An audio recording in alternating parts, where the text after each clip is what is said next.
ठीक है, तो कल हम लोग देखे थे, एक बड़ा अच्छा टॉपिक देखे थे, आज उसको सिर्फ समझा दे रहे हैं। उसका नाम है स्पेसिफिक हीट।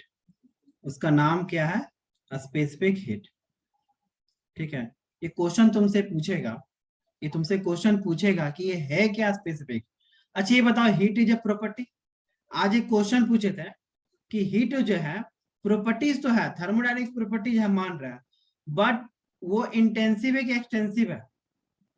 बट उसके अलावा हम पूछे थे कि वो पॉइंट फंक्शन है कि पाथ फंक्शन है। ठीक है, तो heat is a path function. दो पाथ टर्म फंक्शन। हमेशा याद रखो, वर्क एंड हीट। अभी सिर्फ याद रखो, ये क्या है? पाथ फंक्शन है। पॉइंट फंक्शन क्या क्या है? तो सर पॉइंट फंक्शन प्रेशर है, सर पॉइंट फंक्शन टेम्परेचर भी है, सर पॉइंट फंक्शन और क्या हो सकता है? डेंसिटी हो सकता है। ठीक है, पॉइंट सर फंक्शन और क्या हो सकता है? बोलो। सर पॉइंट फंक्शन किसको बोलते हैं सर? हाँ, अब क्वेश्चन है पॉइंट फंक्शन किसको बोलते हैं। अभी जैसे तुम पीवी डायग्राम पढ़ा, अभी जैसे आप लोगों ने पीवी डायग्राम पढ़ा, चलो देखते हैं। ये हमारा पीवी डायग्राम, ये हमारा पीवी डायग्राम है। तो अगर इसमें आइसोथर्मल प्रोसेस बनाए, इसमें हम आइसोथर्मल 1 से 2 बनाए। ठीक है, गुड देवराज, सब लोग वीडियो ऑन रखो, ऑफ मत रखो, हम सबको देखेंगे। ठीक है, तो 1 से 2, 1 से 2 अगर बोलेगा थर्मोडायनेमिक्स प्रॉपर्टी में कि वन पॉइंट का नेचर क्या है, तो नेचर कहने का मतलब आप इस पे क्या बता रहे हो? प्रेशर इसका बता सकते हो, वन पॉइंट पे इसका वॉल्यूम बता सकते हो। अच्छा फिर 2 पॉइंट पे भी क्या बता रहे हो? सर 2 पॉइंट पे इसका प्रेशर इतना होगा और इसका वॉल्यूम इतना होगा, तभी ना तुम कहोगे। ये कब था? जब टेम्परेचर तुम्हारा कांस्टेंट था। तब इसका अगर हम टीएस डायग्राम बनाएंगे, तब हम इसका टीएस डायग्राम बनाएंगे। This is TS diagram. तो टीएस डायग्राम बस एक हॉरिजॉन्टल लाइन ली है और आप बताएं कि सर ये स्टेट 1 है और ये स्टेट 2 है। यानी स्टेट 1 पे इंट्रोपी इसका S1 था और स्टेट 2 पे इसका इंट्रोपी S2 था। बट इसका जो टेम्परेचर है, 1 पॉइंट पे भी टेम्परेचर वो T1 है और 2 पॉइंट पे भी टेम्परेचर क्या है? T2 है। यानी मान लो ये 10 डिग्री टेम्परेचर यहाँ पे होता, तो 10 डिग्री पॉइंट 1 पे भी और पॉइंट 2 पे भी है, या हर एक पॉइंट पे उसका टेम्परेचर कितना है? 10 डिग्री है। तो हर एक पॉइंट का जब बात कर रहे हैं, हम क्या बोल रहे हैं? जब हम हर एक पॉइंट का बात कर रहे हैं कि सर इस पॉइंट पे इसका प्रेशर क्या है, तो 1 है, तो कितना है? तो सर 2 बार है। जब 2 पॉइंट पे गया तो इसका प्रेशर घट के 1 बार हो गया। तुम बीच का नहीं बता सकते हो, तुम बीच का बता ही नहीं सकते हो कि बीच में प्रेशर कितना है। तुमने पॉइंट 1 पे कितना प्रेशर रीडिंग किया, उसके बाद तुम्हारा 2 पॉइंट पे कितना प्रेशर रीडिंग हुआ, तुम यही बता सकते हो। अगर ऐसा प्रॉपर्टी जिस थर्मोडायनेमिक्स प्रॉपर्टी में होगा, वो कहलाएगा पॉइंट फंक्शन, वो कहलाएगा पॉइंट फंक्शन। तुम बता सकते हो, देखो यहाँ वॉल्यूम भी आ गया, वॉल्यूम भी तुम्हारा क्या आ गया? पॉइंट फंक्शन आ गया। इंट्रोपी एस भी क्या आ गया? पॉइंट फंक्शन आ गया। टेम्परेचर भी तुम्हारा क्या आ गया? पॉइंट फंक्शन आ गया। इंथाल्पी भी तुम्हारा क्या होगा? पॉइंट फंक्शन होगा। बताए थे ना। अब देखो, इंथाल्पी और स्पेसिफिक इंथाल्पी में एक कंडीशन बताए थे, इंट्रिंसिव और एक्सटेंसिव प्रॉपर्टी। अगर हम कैपिटल एच लिखते हैं तो वो होता है extensive property, but small H लिखे हैं, दैट मीन्स क्या हो गया? ये एच जो है capital H by small M है, तो एक्सटेंसिव एक्सटेंसिव क्या हो गया था? ये इंटेंसिव प्रॉपर्टी हो गया था। तो एक्सटेंसिव इंटेंसिव थर्मोडायनेमिक्स प्रॉपर्टी का भी एक पार्ट है। मास डिपेंडेंट और मास इंडिपेंडेंट पे उसको कैटेगराइज करते हैं। बात समझ में आया? एक्सटेंसिव और इंटेंसिव प्रॉपर्टी को हम लोग कैटेगराइज किससे करते हैं?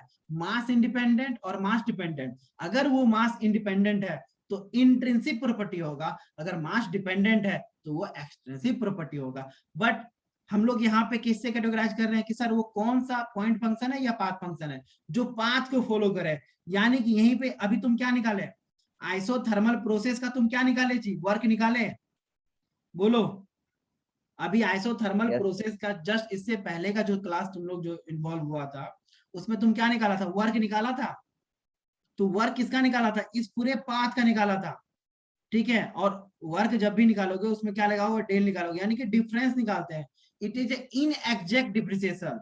और जैसे प्रेशर हो गया, टेम्परेचर हो गया, this property is exact depreciation, यानी इसको तुम एग्जैक्ट डिप्रिसिएट कर सकते हो। बट वर्क और हीट को तुम इन एग्जैक्ट डिप्रिसिएशन बोलते हैं, क्योंकि उसका डिफरेंस निकालते हैं। यानी अगर इसका वर्क तुमको निकालना होगा तो W2 - W1, यानी कि 2 पे कितना वर्क हुआ -1, यानी कि होल वर्क हो गया। 1 से होता होता होता 2 तक गया होगा, तो फाइनल वर्क में से इनिशियल वर्क को तुम घटा दोगे तो तुम्हारा नेट वर्क निकल जाएगा। यानी वर्क जो है पूरे पाथ को फॉलो कर रहा है, वर्क जो है पूरे पाथ को फॉलो किया है। चाहे हिट भी होगा तो वो क्या होगा, पूरे पाथ को फॉलो करेगा।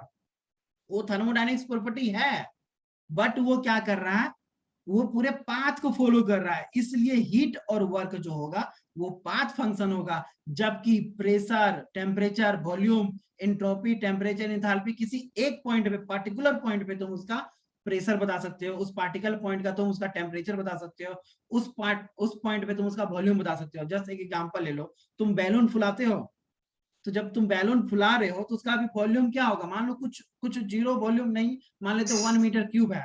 जब तुम उस पर प्रेशर दिए, फूके उस पे, तो धीरे धीरे प्रेशर इंक्रीज किए, और तुम मान लिया कि अभी एटमॉस्फेरिक प्रेशर 1 बार है। जैसे तुम फूके उसके अंदर का प्रेशर और बढ़ता गया तो वॉल्यूम भी बढ़ता गया। जब तुम देखे एक शेप ले लिया तब उसका तुम वॉल्यूम मेजरमेंट किए, ठीक है। और अगर एक्सीड कर गया प्रेशर तो ब्लास्ट कर जाएगा, या तो उस पॉइंट पे तुम देखोगे कि इस पॉइंट का प्रेशर क्या है। यानी तुम जो प्रेशर और टेम्परेचर है तुम किसी पॉइंट पे ही बता सकते हो या डिसाइड कर सकते हो। बट हीट और वर्क जो है वो क्या है, पाथ को फॉलो करता है। यानी कि जब भी अगर हीट बोलेगा डी क्यू निकालने के लिए तो तुम क्या करो, Q2 माइनस Q1 करोगे। अगर तुमसे वर्क पूछेगा तो क्या करोगे, W2 माइनस W1 करोगे, यही करोगे ना। बट प्रेशर बोलेगा तो तुम किसी पॉइंट पे बताओगे। क्या अभी समझ में आया? बोलो yes sir. Devraj, Suraj, Deepak. Yes sir. Yes sir. ठीक है, तो ये सब पॉइंट नोट कर लेना। आगे है, हम बात कर रहे थे स्पेसिफिक हीट का, हमारा टॉपिक था स्पेसिफिक हीट। बता सकता है, हम कल बताए थे राजीव, क्या है स्पेसिफिक हीट? Yes sir. बताओ। डिग्री सेंटीग्रेड से कम से कम, अगर 2 करेंगे तो 2 डिग्री सेंटीग्रेड। चलो नहीं समझ में हमको आया। अगर मान लो 1 यूनिट मास का तुमको टेम्परेचर 1 डिग्री सेल्सियस करना है, 1 यूनिट मास का टेम्परेचर तुमको क्या करना है, 1 डिग्री सेंटीग्रेड करना है। तो जितना हीट तुम इसको दोगे, इस मास का टेम्परेचर तुमको कितना करना है, 1 यूनिट मास। वो यूनिट मास तुम 1 ग्राम ले सकते हो, वो तुम 1 केजी ले सकते हो। समझो, अगर 1 ग्राम मास लिए हैं, उसका 1 डिग्री सेंटीग्रेड टेम्परेचर बढ़ाने के लिए जो हमको हीट का रिक्वायरमेंट होगा वही तुम्हारा क्या होगा, स्पेसिफिक हीट होगा। मान लो 1 केजी मास को 1 डिग्री सेंटीग्रेड बढ़ाने के लिए जो हीट तुमको चाहिए वो तुम्हारा क्या होगा, स्पेसिफिक हीट होगा। तो 1 केजी और 1 ग्राम ना लिख करके हम क्या लिखते हैं, 1 यूनिट मास लिखते हैं। कि अगर 1 यूनिट मास का 1 डिग्री सेंटीग्रेड बढ़ाने के लिए जो आपको हीट चाहिए वही हीट क्या कहलाएगा, स्पेसिफिक हीट जाएगा। मान लो फिर और 1 डिग्री बढ़ाएंगे तो और हीट का जरूरत है, तभी और 1 डिग्री बढ़ेगा। इस तरह करते करते करते जितना यूनिट मास उतना डिग्री सेंटीग्रेड बढ़ता जाएगा। समझ में आ रहा? तो वही उसका क्या कहलाएगा, स्पेसिफिक हीट कहलाएगा। क्या सबको समझ में आया? देखो ये सब बेसिक बेसिक चीज तुम्हारे एग्जाम में एकदम आने ही वाला यस है। सर। यस तो सर। हम क्या बोले, 1 यूनिट मास को 1 डिग्री सेंटीग्रेड बढ़ाने के लिए जो हीट का हमें जरूरत होगा वही हीट क्या कहलाएगा, स्पेसिफिक हीट कहलाएगा। और एक टर्म आता है हीट कैपेसिटी, और एक टर्म आता है हीट कैपेसिटी। तो सर ये हीट कैपेसिटी क्या है, ये हीट कैपेसिटी क्या है? तो हीट कैपेसिटी को डेल एस से लिखते हैं, यानी कि dq by dt, dq by dt। ठीक है, हीट कैपेसिटी यानी कि हीट, अगर हीट और टेम्परेचर का जो रेशियो होता है वो तुम्हारा बता देगा कि कितना हीट कैपेसिटी है, हीट कैपेसिटी है। ठीक है, वो बता देगा तुम्हारा हीट। ये लिख भी रहा है कि हीट कैपेसिटी, ये लिख क्या रहा है वो हम पढ़ दे रहे हैं। लिख रहा है कि heat capacity S of a substance may be defined as the amount of heat required to raise the temperature of body a certain amount। यानी कि मान लो ये हीट कैपेसिटी, यानी कि किसी भी बॉडी को हीट कितना चाहिए कि उसका टेम्परेचर इतना राइज कर जाए, तो उस बॉडी का वो क्या कहलाएगा, उसका बॉडी का वो कहलाएगा हीट कैपेसिटी। बात समझ में आ रहा? इस बॉडी को इतना हीट चाहिए ताकि इसका टेम्परेचर इतना राइज कर जाएगा तो ये जो रेशियो जो बताएगा ये तुम्हारा सिस्टम का क्या बताएगा, हीट कैपेसिटी को बताएगा। देखो हमारा आज मेन मकसद था स्पेसिफिक हीट पढ़ने का, क्या ये समझ में आया? सबसे इंपॉर्टेंट है, ये सब न्यूमेरिकल में तो यूज होगा ही, हीट कैपेसिटी हो स्पेसिफिक हीट हो, कि एक यूनिट मास को 1 डिग्री टेम्परेचर बढ़ाने के लिए जो हमें हीट का रिक्वायरमेंट है वही मेरा क्या कहलाएगा, स्पेसिफिक हीट कहलाएगा। क्या एकदम क्रिस्टल क्लियर समझ में आया? तो हम गाड़ी को आगे बढ़ाएंगे।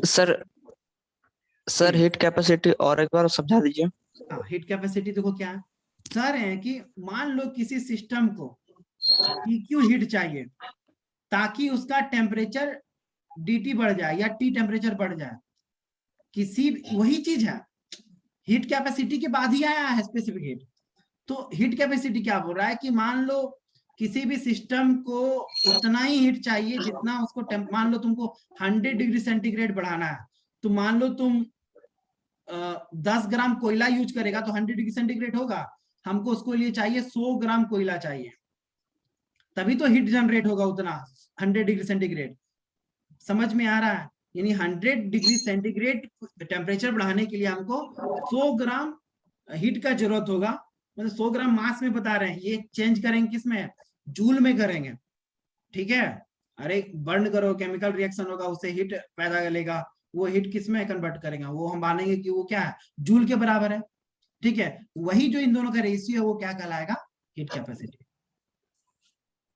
अरे समझ में आया? बोलो। Yes sir.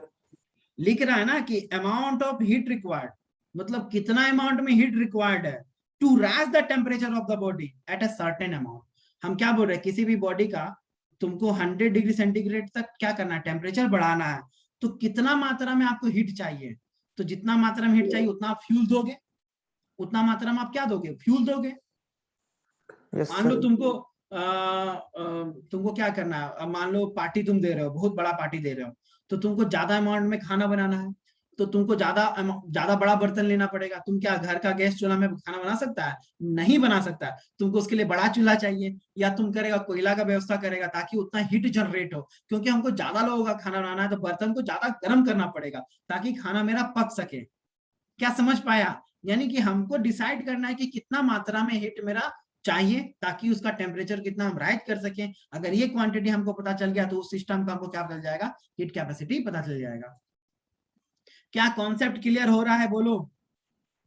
और स्पेसिफिक हीट क्या है कि 1 यूनिट मास को 1 डिग्री सेंटीग्रेड टेम्परेचर बढ़ाने के लिए जो हमको हीट का जरूरत है वही तुम्हारा क्या कहलाएगा, स्पेसिफिक हीट कहलाएगा। यहाँ यूनिट मास का बात किए इसलिए स्पेसिफिक हो गया, यहाँ पे तुम्हारा डिसाइड नहीं है, तुमको जितना भी रिक्वायर्ड है उतना तुम फ्यूल डाला, उतना हीट तुम जनरेट किया, उतना टेम्परेचर राइज किया, वो तुम्हारा हीट कैपेसिटी तुमको पता चल गया। जैसे तुम घर में डिसाइड किया कि सर पार्टी देना है तो 100 लोग आएंगे तो हमको बड़ा बर्तन का जरूरत है, बड़ा चूल्हा की जरूरत है, हम लोग आगे चले। अरे आगे चले। Yes sir. अच्छा, हम Yes, इससे sir. पहले का क्लास में पूछे थे कि अगर कांस्टेंट प्रेशर है तो आइसोबैरिक बोलेंगे, अगर कांस्टेंट वॉल्यूम है तो उसको क्या कहेंगे, आइसोकोरिक, आइसोकोरिक प्रोसेस। ये सब टर्म याद रखना, आइसोकोरिक प्रोसेस। और अगर कांस्टेंट प्रेशर है तो आइसोबैरिक प्रोसेस, आइसोबैरिक प्रोसेस। अरे ठीक है, उनसे बता नहीं पाए तो अभी याद कर लेना। अगर टेम्परेचर कांस्टेंट है तो क्या कहोगे, आइसोथर्मल प्रोसेस। सब लोग वीडियो ऑफ क्यों कर लिया? अगर टेम्परेचर कांस्टेंट है तो क्या कहेंगे, आइसोथर्मल प्रोसेस। अगर कांस्टेंट वॉल्यूम है तो आइसोकोरिक प्रोसेस, और अगर कांस्टेंट प्रेशर है उसको क्या कहेंगे, आइसोबैरिक प्रोसेस। अगर हीट कांस्टेंट है, एंट्रोपी कांस्टेंट है तो एडियाबैटिक, क्या कहेंगे, एडियाबैटिक प्रोसेस। क्या कहेंगे, एडियाबैटिक प्रोसेस। अरे ठीक है, देवराज कहाँ गया, देवराज sir. से बोलो कनेक्शन है, ठीक है। चलते हैं हम लोग, एडियाबैटिक प्रोसेस बाकी था। तो देखो आइसोथर्मल के लिए क्या पढ़ा था, पीवी इक्वल टू सी, जहां पे टेम्परेचर क्या था, कांस्टेंट था, इसमें तो वॉल्यूम कांस्टेंट, इसमें प्रेशर कांस्टेंट। बट अगर एडियाबैटिक का बात करेंगे तो देखो एक टर्म आएगा गामा। क्या टर्म आ रहा है, गामा। तो गामा क्या बोलते हैं, गामा को बोलते हैं एडियाबैटिक इंडेक्स, एडियाबैटिक इंडेक्स। अगर एयर के लिए होगा तो होगा 1.41, आपको याद रखना है सीधे। अगर एयर के लिए बात करें तो क्या होगा उसका 1.41, ठीक है। 1. सर ये क्या बोले? अगर एयर के लिए पूछे एडियाबेटिक इंडेक्स, जो तुम गैस यूज कर रहा है, तुम क्या यूज कर रहा है, एयर यूज कर रहा है, तो तुम्हारे लिए जो एयर। वैल्यू जो होगा गामा का वो क्या होगा 1.41। बट गामा इक्वल टू होता है क्या, the ratio of CP by CB. देखो ये सब टर्म अब याद रखना है, गामा इक्वल टू क्या होता है सीपी बाय सीबी, ठीक है। गामा इक्वल टू क्या होता है सीपी बाय सीबी। तो ये है क्या सर, ये सीपी बाय सीबी है क्या, बताइए। थोड़ा थोड़ा मजेदार चीज लग रहा है। तो सीपी जो लिखेंगे, देखो पी प्रेशर को रिप्रेजेंट कर रहा है, और स्पेसिफिक हीट अभी पढ़े ना ऊपर में, ऊपर में क्या पढ़े, स्पेसिफिक हीट। तो स्पेसिफिक हीट को हम लोग सी से लिखते हैं, किससे लिखेंगे, स्मॉल सी से। स्पेसिफिक हीट को हम लोग किससे रिप्रेजेंट करेंगे, स्मॉल सी से। तो सी लिखा है और पी लिखा है, तो सी को हम लोग क्या पढ़ेंगे, स्पेसिफिक हीट, और पी है तो कांस्टेंट प्रेशर, कांस्टेंट प्रेशर। बोलो, अगर सीपी लिखा है तो तुम क्या पढ़ोगे, specific heat at constant pressure. अगर हम सीबी लिख दिए तो क्या पढ़ोगे, तो सर स्पेसिफिक हीट तो लिखे ही लिखे हैं, पढ़ेंगे constant at constant volume. Volume. तो और गामा क्या था, तो गामा क्या था, एडियाबेटिक इंडेक्स, ठीक है। तो गामा का जो फॉर्मूला होगा, it is a ratio of two specific heat, it is a ratio of two specific heat. तो टू स्पेसिफिक हीट क्या है, तो सीपी बाय सीबी, हमेशा सीपी बाय सीबी होगा, हमेशा सीपी बाय सीबी होगा। अरे बोलो, हमेशा सीपी बाय सीबी होगा। तो यस सर। तो जब हम पढ़ेंगे एडियाबेटिक प्रोसेस, जब हम पढ़ेंगे एडियाबेटिक प्रोसेस, तो PB to the power gamma हो जाएगा, PB to the power gamma equal to C. Volume पे कौन सा पावर लग गया, गामा लग गया। तो ये कंडीशन जिसमें दिखा वो कहलाएगा एडियाबेटिक प्रोसेस। और इससे पहले जो तुम देखा कि पीबी इक्वल टू सी है, तो कौन सा प्रोसेस है, आइसोथर्मल प्रोसेस है। अरे ठीक है, और V इक्वल टू सी है तो आइसोकोरिक यानी कि constant volume process. P equal to C है तो कांस्टेंट प्रेशर प्रोसेस या isobaric process. T equal to C है तो वही आइसोथर्मल, ठीक है। तो एडियाबेटिक के लिए क्या होगा, PB to the power gamma equal to C. तो हम लोग फिर से वर्क निकालेंगे, ठीक है। तो अब हम लोग जो पढ़ेंगे चौथा, जो कि सबसे इंपॉर्टेंट है आपके 11 क्लास के, ये टॉपिक का सबसे इंपॉर्टेंट है ये एडियाबेटिक प्रोसेस, ठीक है। और कुछ लोग बोलते थे कि इंटीग्रेशन क्यों पढ़े फिजिक्स में, देखो आज इंटीग्रेशन के बिना तुम इसको प्रूफ ही नहीं कर पाओगे, तो सबसे पहले हम लोग पीवी डायग्राम पढ़ते हैं एडियाबेटिक का, ठीक है। एडियाबेटिक का PV diagram, pressure and volume. तो देखो, तो तुम कहोगे सर आइसोथर्मल का भी तो ऐसे ही था, सर आइसोथर्मल का भी ऐसे ही था, बोलोगे ना। Yes sir. जहाँ पे S क्या है, कांस्टेंट है, S इंट्रोपी, S क्या है, इंट्रोपी, जिसको तुम हीट भी अभी बोल सकते हो, ठीक है। अगर किसी सिस्टम में हीट बढ़ाते जाओगे तो रेंडमनेस बढ़ता जाएगा, ठीक है। तो ये पॉइंट P1 को बता रहा है, ये पॉइंट P2 को बता रहा है। अच्छा, ये ग्राफ ऐसा क्यों बन रहा है, मैथ में जरूर पढ़ाएंगे, तुमको दिखा देंगे कि ये ग्राफ ऐसा बना है, ठीक है। तुम लोग लॉ का ग्राफ देखा है, जब आइसोथर्मल का निकाला था, आइसोथर्मल का भी निकाला तो कुछ ऐसा ही ग्राफ था, और कहीं ना कहीं जब फॉर्मूला डिराइव करा तो लॉगरिथमिक आया था, ठीक है। इस बात को याद रखना, ठीक है, हम लोग इसको बताएंगे इसमें। तो तुम देखो इस प्रोसेस का जो फॉर्मूला जो तुम पढ़ा, PV to the power gamma equal to C, यानी एक को बढ़ाओगे तो दूसरा घटेगा। तो देखो वॉल्यूम बढ़ रहा है तो प्रेशर घट रहा है, बोलो जी। उल्टा चलो, वॉल्यूम को घटाओ यानी नीचे से ऊपर लेके जाओ, तो वॉल्यूम को तुम क्या कर रहे हो, कम कर रहे हो, तो प्रेशर ऑटोमेटिक क्या कर रहा है, राइज कर रहा है, ठीक है। अगर हम इसका बात करें टीएस डायग्राम,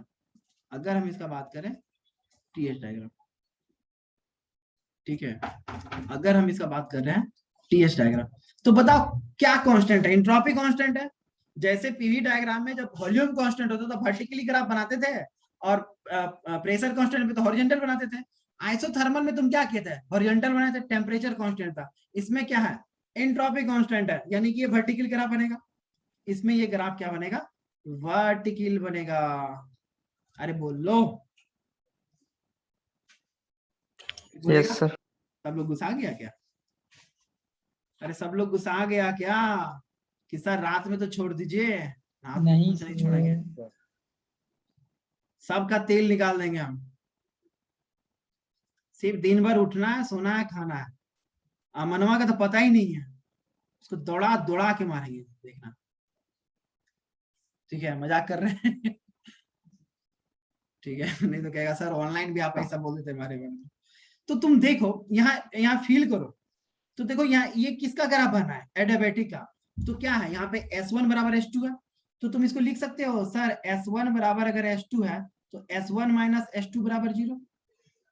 यानी कि जो हीट का जो चेंज है, देखो हमेशा डिफरेंस है, उसका डिफरेंस 0 होता है। ठीक है, इस पॉइंट को याद रखना। तो ये ग्राफ हो गया एडियाबेटिक का। अब हम लोग जानते हैं PV to the power gamma equal to C, तो P बराबर क्या निकल जाएगा, C by V to the power gamma. अरे वर्क निकालेंगे तो वॉल्यूम का रिलेशन आता है, तो वॉल्यूम तो चाहिए ही हमको, हमको वॉल्यूम तो चाहिए, तभी तो इंटीग्रेट कर पाएंगे, जैसे कि हम लोग आइसोथर्मल में किए थे। तो चलते हैं, इसी शब्दों के साथ हम लोग आगे चलते हैं। चलो चल रहे हैं।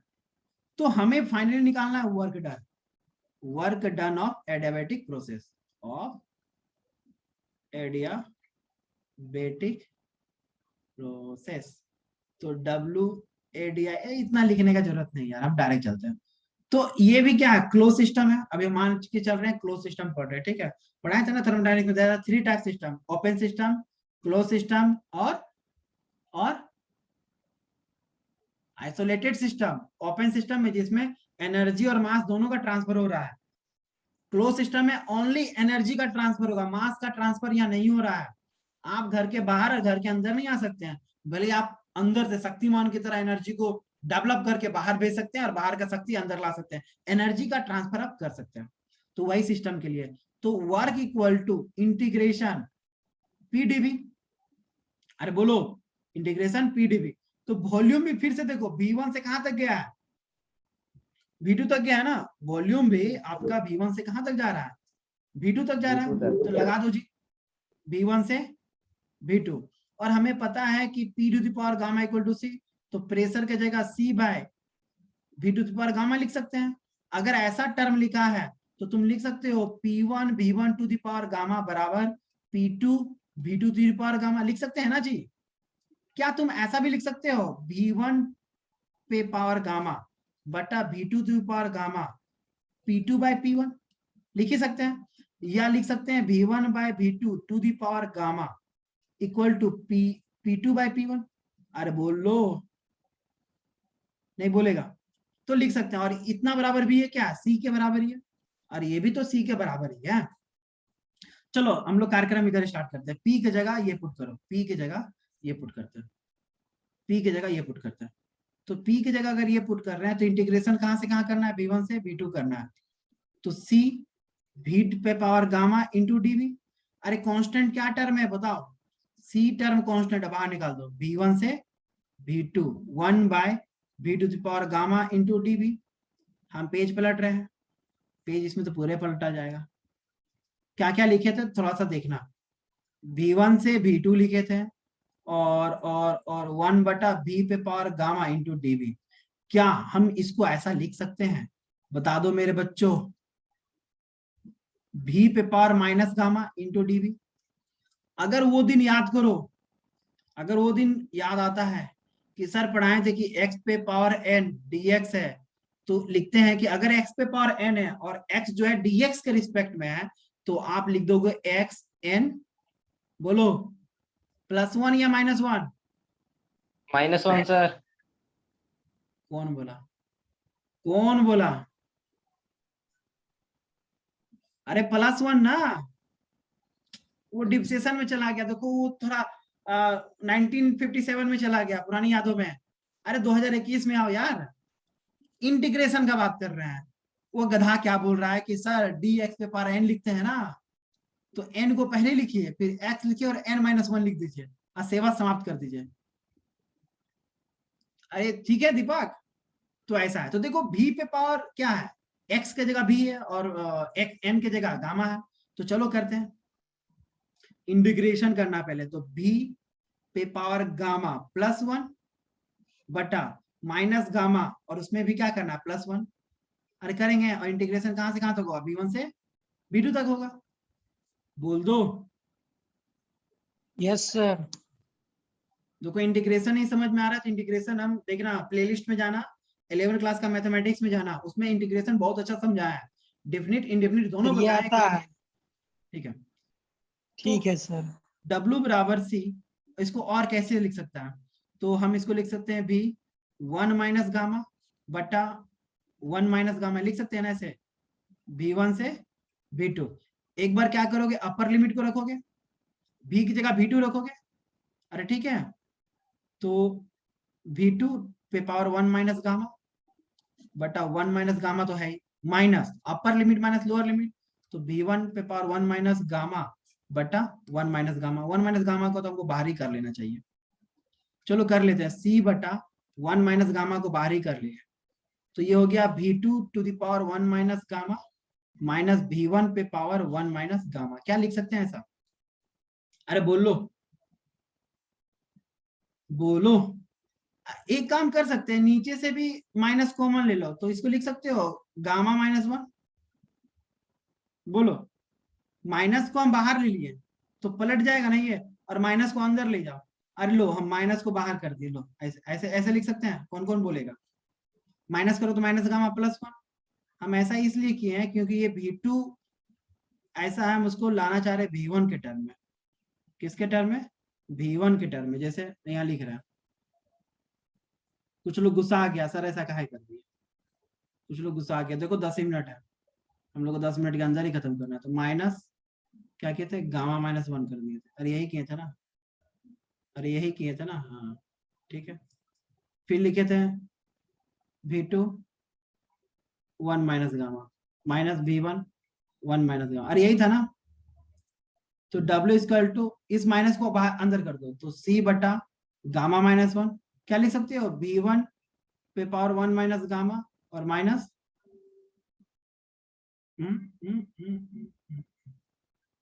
कुछ तो गड़बड़ हो गया, कुछ तो गड़बड़ हो गया।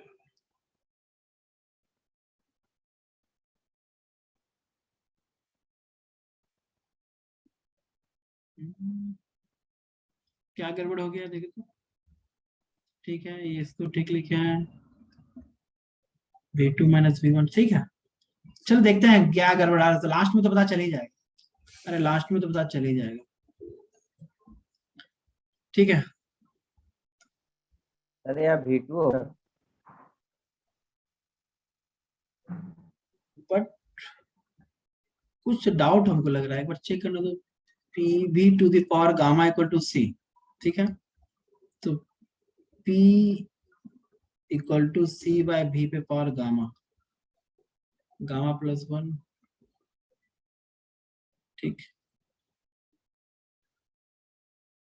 ठीक है, ठीक है, कुछ गलती हो जाए तो क्या है, C, तो ये क्या आ गया, अरे तो माइनस हो गया, तो ये V1 हो गया ना, और ये V2 हो गया, ठीक है। तो क्या आ गया, तो आ गया sir V1 to the power 1 minus gamma minus V2 to the power 1 minus gamma बट्टा गामा -1, ठीक है। अब हमको पूरा का पूरा डाउट लग रहा है कि कुछ ना कुछ गलत एक्सप्रेशन आ गया है, आ गया है।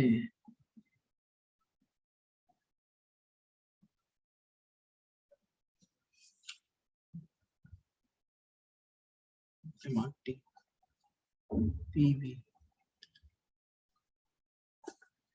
ठीक है, कहाँ गलत हो रहा है, एक बार रीचेक कर ले रहे हैं, एक बार रीचेक कर ले रहे हैं, इंटीग्रेशन पी डी बी, ठीक है, और P equal to C by V power V पे पावर गामा, ठीक, तो C बाय V पे power gamma into D B, integration कर रहे हैं V1 से V2, तो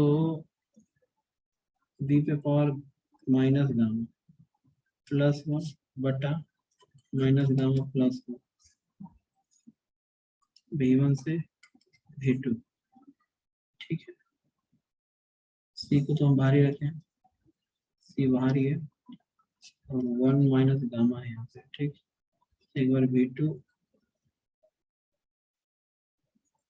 1 minus gamma minus 1 minus C की जगह हम, हाँ ठीक है, अरे बिल्कुल सही है, एकदम 100 नहीं 100,000% सही हम लोग बनाया, ठीक है। हम कुछ और फॉर्मूला लाने के फिराक में थे, तो हम लोग का ये आ गया वर्क, हम लोग का ये आ गया वर्क आ गया। तो वर्क क्या आया, C V1 to the power 1 minus gamma minus V2 to the power 1 minus gamma बटा गामा माइनस 1।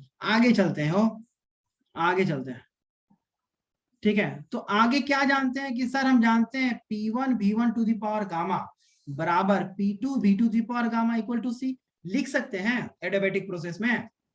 तो अभी वर्क आपने क्या लाया, अभी वर्क लाया C, और इनटू ब्रैकेट में यहाँ क्या लाया, V1 पे power 1 minus gamma minus V2 to the power 1 minus gamma लाया, और बटा क्या क्या, गामा माइनस 1। देख लो एक बार, यही है, ये देख लो। अरे बोलता काहे नहीं है, यस सर। अरे बोल तो लो।